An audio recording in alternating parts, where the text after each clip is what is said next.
Hello बच्चों, today we are going to discuss our class 6 mathematics worksheet number 8. Date is 20th October 2020 and topic is estimation. तो last class में भी हमने estimation discuss किया था कि हम एस्टिमेशन करते कैसे हैं. आज हम देखेंगे कि एस्टिमेशन का हम सम कैलकुलेट करने में यूज़ कैसे करते हैं, यानी concept of estimating sum. So Mrs. Devsena goes to the market with rupees 2000 only to purchase some gifts for her kids. Cost of two gifts which she liked were rupees 1175 and 449. Do you think that Mrs. Devsena has enough money to purchase these two gifts? तो अब Mrs Devasena के पास है 2000 rupees और उन्हें जो gift पसंद आए उनकी कॉस्ट है 1175 एंड 449. तो अब हमें जल्दी से एस्टिमेट करके बताना है कि क्या वो ये गिफ्ट्स खरीद सकती हैं, इतना अमाउंट उनके पास है या नहीं. So Amarinder and Kattappa tried to estimate the total cost in the following ways. तो अमरिंदर और कटप्पा दोनों ने एस्टिमेशन किया. तो सबसे पहले अमरिंदर ने जो एस्टिमेशन किया, उन्होंने क्या किया, अमरिंदर ने उसने राउंड ऑफ किया किस में, हंड्रेड्स में, यानी हंड्रेड्स में किया. तो 1 जो है उसके आगे 7 है तो ये 1200 बन गया. यहाँ 4 के आगे 4 है तो वो 400 ही रहा और टोटल आ गया 600 एस्टिमेटेड अमाउंट. कटप्पा ने थाउजेंड्स में राउंड ऑफ किया और 1175 को 1000 कर दिया. 449 में कोई 1000 है ही नहीं, इट मीन्स 0,000, 0 के आगे 4 यानी पूरी टर्म ही 0 हो गई. तो आंसर आया 1000. अब किसका एस्टिमेशन सही है, अमरिंदर का या कटप्पा का? क्योंकि राउंड ऑफ तो दोनों ने किया, इधर इन्होंने हंड्रेड्स में किया और यहाँ इन्होंने थाउजेंड्स में किया. तो अब यहाँ पर एस्टिमेशन किसका सही है? तो जब भी हम एस्टिमेशन करते हैं हमें क्या देखना होता है कि वो लॉजिकल होना चाहिए. एस्टिमेशन लॉजिकल होना चाहिए. अब जैसे 449 है तो क्या हम उसे ज़ीरो बना सकते हैं सीधे? तो अमाउंट एकदम से 449 उसे ज़ीरो राउंड ऑफ करके ज़ीरो तो नहीं कर सकते, उसके आसपास का अमाउंट देखेंगे हम. तो हमें उसकी लॉजिकली देखना होता है कि वो लॉजिकल है या नहीं, रीज़नेबल है या नहीं. और कोई इसमें कोई रिजिड रूल नहीं है तो हमें एक्यूरेसी जो है उस पर इतना नहीं मैटर करता कि एक्यूरेट आंसर आ रहा है नहीं आ रहा, क्योंकि हम राउंड ऑफ अप्रॉक्सीमेट वैल्यू निकालते हैं कि इसके आसपास होगी. फिर how quickly estimation is needed, और फिर इस पर भी डिपेंड करता है कि हमें कितनी जल्दी एस्टिमेशन करना है.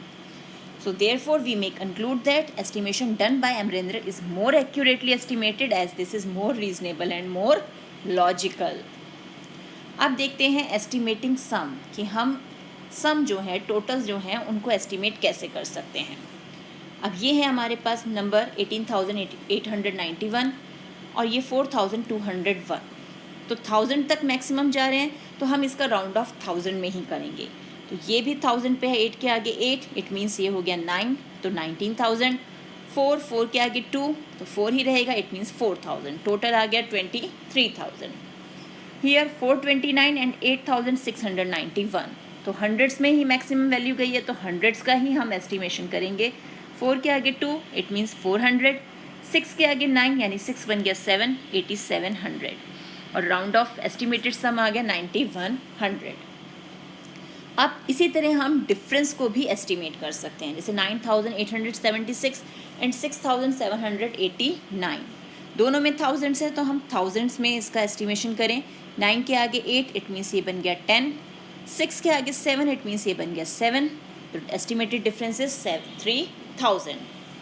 अब हियर 90,476 एंड 10,241. तो अब यहाँ पर हम क्या कर रहे हैं, हम हंड्रेड्स में इसका एस्टिमेशन करके देख रहे हैं. तो हंड्रेड्स में यहाँ पर 4 के आगे 7 तो वो बन गया 5, 90,500. 2 के आगे 4 तो वो 2 ही रहेगा, 10,200. और एस्टिमेटेड डिफरेंस आ गया 80,300. तो ये हो गया हम how can we estimate the sum and difference of the given numbers. अब है हमारे लिए question, let's do estimate sum. सबसे पहले हमें सम को एस्टिमेट करना है. 841 एंड 181, तो इन्हें नियरेस्ट हंड्रेड्स में हम एस्टिमेट करते हैं. तो 841, 8 के आगे कौन है 4 यानी ये 800 हो जाएगा, 8 एज इट इज़ रहेगा. 1 के आगे 8 तो 1 बन गया 2 यानी 200. टोटल किया तो हमारे पास आ गया 0 0 और दिस इज़ 10 यानी 1000. Similarly 22,400 and 6891। तो यहाँ भी हम अगर थाउजेंड्स में एस्टिमेशन करें, यानी ये 1000 और ये 1000, 2 के आगे 4 तो ये बन गया 2 ही रहेगा क्योंकि इसमें कोई चेंज नहीं आएगा। 6 के आगे 8 इट मीन्स ये बन गया 7, तो आंसर आ गया 9000। तो ये हो गया इसके लिए आंसर। नेक्स्ट 9875, 5478।